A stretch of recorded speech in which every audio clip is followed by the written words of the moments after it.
Ito na po yung SkyDrive natin, bumalik. Nalubat ulit. Yan, kinakarga na naman. Puno na siya. Puno ng karga. Ito pala yung FI. Yan. FI ho ito. 3 lines. Ngayon po wala tayong charger nito. Ang kaparehong charger nito ay charger ng Mola. Suzuki Mola Thunder. Wala ho tayo ano. I-convert lang natin sa ng 2 line. Ito, 2 line po yung i-convert natin. Paano natin malalaman na talagang sira ito? Ang charger. Ano? Simple lang yan. Bunutin natin yung kulay pula. Galing charger. Ito yung galing charger natin. Ito, binunutin natin. Tapos, pandarin natin. Test light natin siya.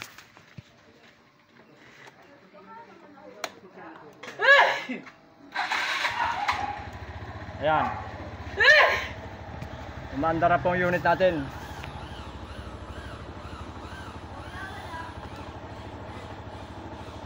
Test light natin. Ito lang po yung lumalabas sa kanyang supply. Ayan o, hagyan na hong umilaw. Napakahina. Kaya talagang malulubat, titirik ko talaga. Ano, yung supply naman niya, goods yung supply. Goods po yung galing stator niya. 3 line nito, dalawa lang kukunin natin din eh. Ano? Malakas po ang supply nito. Ibig sabihin nito, sira talaga yung kanyang regulator.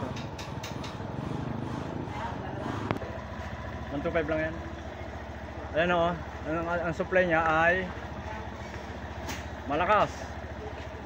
Ayan o, test light natin. Dalawa lang susundin natin, dalawang wire lang. O.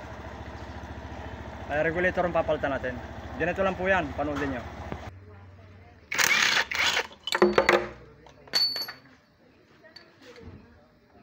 Tanggalin na po natin yung kanyang stock na charger. Papakita natin sa may-ari. Pwede itong video. Ito okay na. O, yung nakalagay natin ay yung 4+1 na CSL. Ayan o.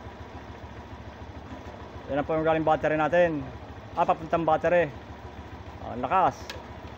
Tapos ito yung gagamitin natin sa headlight. Yung dagdag na isa. O, ayan o. Quality yan. Yun naman mga boss, kung wala lang po kayong mabiling original na regulator, pwede tayong mag-convert. Pero yung convert natin, yung tamang pyesa. Ano, pagka salad yung pyesa, sasablay tayo dyan. Yan ako, maandar na yung ating pinalitan ng regulator na SkyDrive. Yung battery ho nito, yung ilaw ho nito hindi na sa battery. Yan o, papatayin ko ho. Tapos isususin natin. Hindi kagaya kayo na pag sinusin mo nakailaw na, yan o, wala. Ayan. Ayan. Sa regulator po yan, na CSL. Kaya mamaya titingnan natin kung malulubat pa siya. Ayan, good.